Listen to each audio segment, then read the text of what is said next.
What's up everyone and welcome back to the MMA Fast. Today, let's get started with Muhammad Mokaev still confused by Dana White's claim about his UFC exit. Mokaev surprisingly found himself outside of the sport's leading promotion shortly, after his win at UFC 304 in Manchester last July. During an appearance on Wednesday's episode of the Ariel Helwani show on Uncrowned, Mokaev reflected on the UFC CEO's remarks, admitting he's still baffled by what he did wrong. Still today, I don't understand the real situation. Maybe there's a miscommunication between my team and UFC. I really don't know. Like, difficult which way? 7 fights under 2 years, 4 finishes, never pulled out from the fight, never missed weight.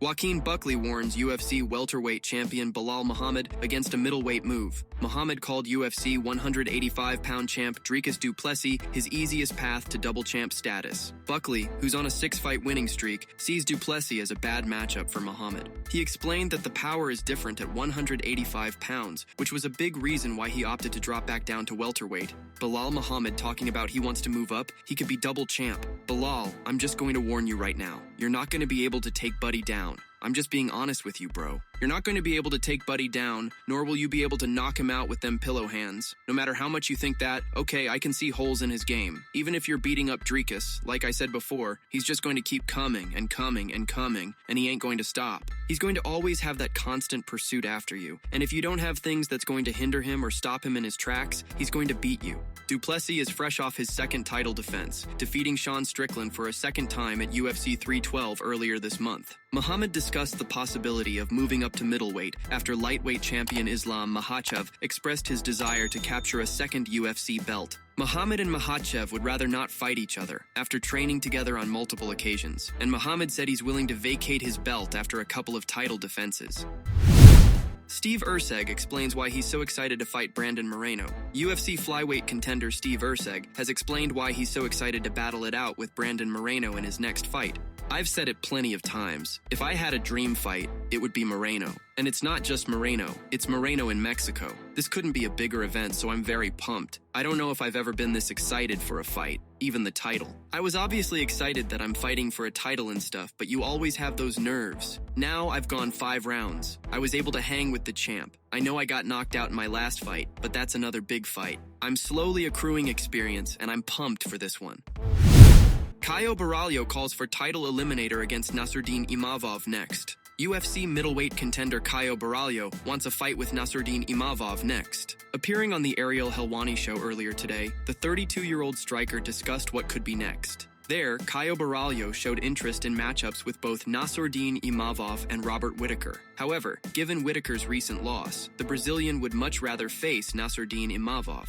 With both men on the rise at 185 pounds, the winner would likely receive a title shot next. Actually, I think there are only 2 options left for me in the division. I think it's the Robert Whittaker fight or the Nassourdine Imavov fight. I think it's just the 2 guys that I have now to face. Imavov has 5 or 6 straight victories. Whittaker is coming off the loss to Khamzat. I think the only 2 guys left to fight are these 2. I think Imavov is a better fight for me. You know, he's the only guy who is with me running to the title, so I think it makes sense for both of us to face each other and see who's the next one. Yeah, I would prefer Imavov if we're talking about the belt and all that, but stylistically, I think me and Whittaker could do a way better fight.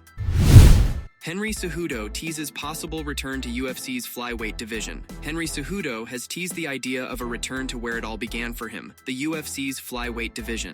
As we know, Henry Cejudo has achieved a great deal in mixed martial arts. He's also done a lot in combat sports as a whole, dating back to his gold medal days at the Olympics. This weekend, we'll see Cejudo return to bantamweight once again to battle Song Yadong. If he wins, there's every chance that he gets back into that conversation. However, if he loses, then many will wonder whether or not a second retirement would be on the horizon. A third possible option, though, is that Cejudo heads back down to flyweight. It's where he won his first world title in the UFC, and it's the division that saw him really make a mark in this game. In a recent interview, Triple C confirmed that 125 is an idea that he's entertaining. I could be going back down. With a victory here, I don't think there's anybody at flyweight that could sell the division. I think there's too many dry people at that weight division. I feel like what I've done in combat sports, particularly the flyweights, saving that division, back in 2020, there could be a resurrection there.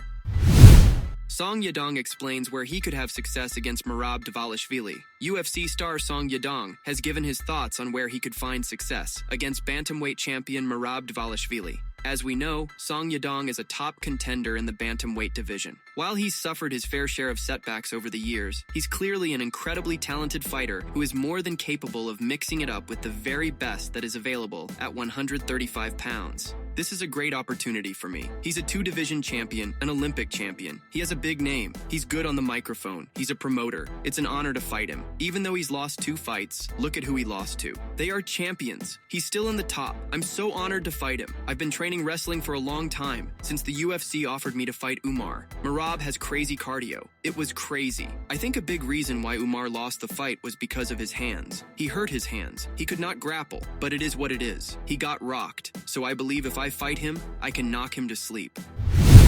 Stephen Thompson explains why he wants to be Donald Cerrone's UFC return opponent. Thompson, a longtime UFC welterweight contender, sees Cerrone as a logical opponent. Wonderboy has consistently faced elite competition throughout his career, but is currently on a tough stretch. He has lost 4 of his last 5 fights, including consecutive stoppage defeats to Shavkat Rakhmonov and Joaquin Buckley. I'm thinking April-May time, I think would be cool just because I'm a huge fan of Cerrone, and he comes from that old school era that I kind of came from almost 13-14 years ago, so it's cool that he wants to jump back out there. I thought it would be awesome if he doesn't want to cut the weight to 155 maybe to make that fight at 170. I thought it would be really cool to have 2 veterans like that step back out there and face off against each other, but nothing booked yet. But that's what I'm kind of shooting for, that April-May time. Despite his recent setbacks, the former 2-time UFC welterweight title challenger remains confident in his ability to compete at a high level against any opponent. A fight with Cerrone, who last competed in July 2022 before retiring, would be a high-profile veteran showdown that could generate significant fan interest.